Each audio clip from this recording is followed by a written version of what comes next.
Hi friends, ಎಲ್ಲರಿಗೂ ನಮಸ್ಕಾರ.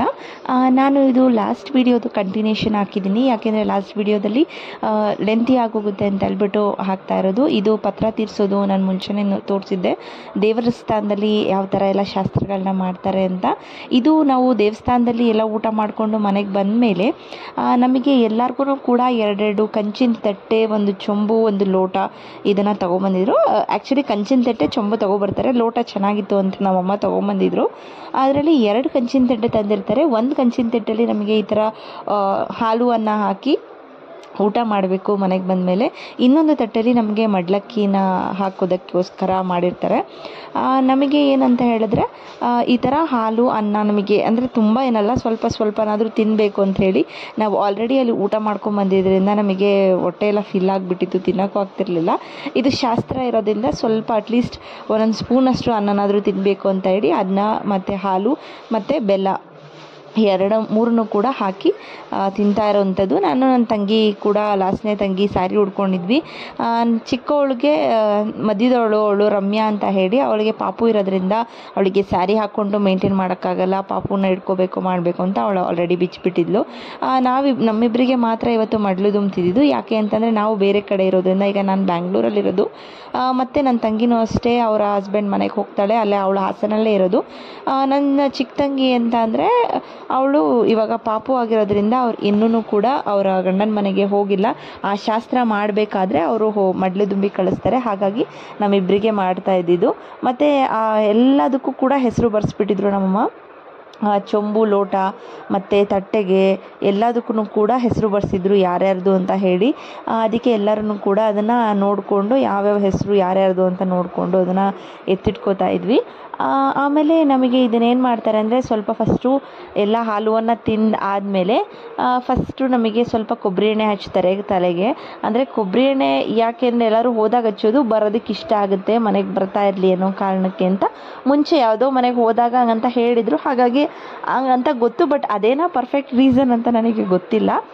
ಮತ್ತು ಎಲ್ಲರಿಗೂ ಕೂಡ ಅಮ್ಮ ಕುಂಕುಮ, ಅರಿಶಿನ ಕುಂಕುಮ ಎಲ್ಲ ಹಚ್ಚಿ ಹೂವು ಕೊಟ್ಟು ಫಸ್ಟು ಅದನ್ನು ಮಾಡಿ ಆದಮೇಲೆ ನಮಗೆ ಮಡ್ಲು ದುಂಬೋದಕ್ಕೆ ಶಾಸ್ತ್ರ ಶುರು ಆಗುತ್ತೆ.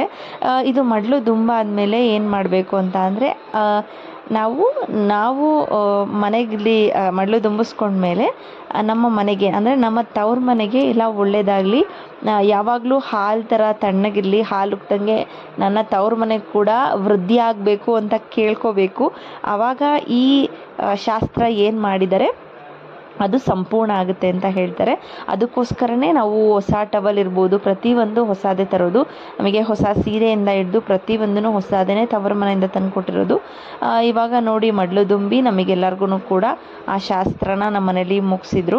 ಅವ್ರಿಗೂ ಕೂಡ ಸ್ವಲ್ಪ ನೆಮ್ಮದಿ, ಈ ಥರ ಎಲ್ಲ ಮುಗಿಸ್ದಾಗ ನಮ್ಮದು ಒಂದು ಋಣ ಮುಗೀತು ಅಂತ ಹೇಳಿಬಿಟ್ಟು. ಯಾವತ್ತೂ ತವರಿನ ಋಣ ಮುಗಿಯಲ್ಲ ಅಂತ ಹೇಳ್ತಾರೆ. ಯಾಕೆ ಅಂತಂದರೆ ಅದು ನಾವು ಸಾಯೋ ತನಕನೂ ಇರುತ್ತೆ. ಅವರಷ್ಟು ನಮ್ಮನ್ನು ಪ್ರೀತಿಯಿಂದ ಜೋಪಾನವಾಗಿ ನಮ್ಮನ್ನು ಸಾಕಿರ್ತಾರೆ, ಸಲವಿರ್ತಾರೆ.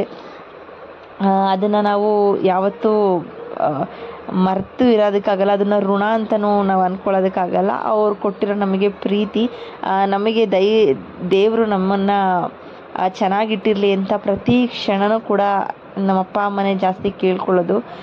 ಹಾಗಾಗಿ ಇದನ್ನೆಲ್ಲ ಮಾಡಿದ ಮೇಲೆ ಏನು ಮಾಡ್ತಾರೆ, ಅದೇ ತಟ್ಟೆಗೆ ಅದನ್ನು ಮಡ್ಲು ತುಂಬಿರೋದನ್ನ ಇಟ್ಬಿಟ್ಟು ನಾವು ಅದನ್ನು ನಮ್ಮ ಮನೆಗೆ ಹೋಗಬೇಕಾದ್ರೆ, ನಾವು ನಮ್ಮ ಗಂಡನ ಮನೆಗೆ ಹೋಗಬೇಕಾದ್ರೆ ಅದನ್ನು ತಗೊಂಡು ಹೋಗಬೇಕು.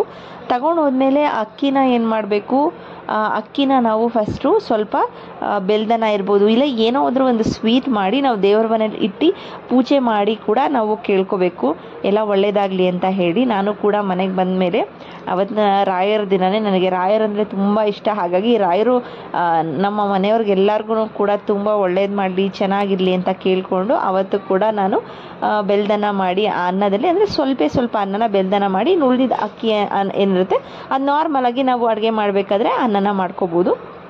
ಇದು ಈ ಥರ ಶಾಸ್ತ್ರ ನಮ್ಮನೆ ಕಡೆ ಇರುವಂಥದ್ದು. ನಿಮ್ಮನೆ ಕಡೆನೂ ಈ ಥರ ಶಾಸ್ತ್ರ ಯಾರಾದರೂ ಮಾಡಿದಾರಾ, ಇದೆಯಾ ಅಂತ ಇದ್ದರೆ ಕಮೆಂಟ್ ಮಾಡಿ. ಬೇರೆ ಥರ ನಿಮ್ಮ ಶಾಸ್ತ್ರ ಯಾವುದಾದ್ರೆ ಯಾವ ಥರ ಶಾಸ್ತ್ರ ಇದೆ ಅಂತಲೂ ಕಮೆಂಟ್ ಮಾಡಿ. ಯಾಕೆಂದರೆ ಈ ಥರ ಶಾಸ್ತ್ರ ಎಲ್ಲ ನೋಡೋದಕ್ಕೂ ಚೆನ್ನಾಗಿ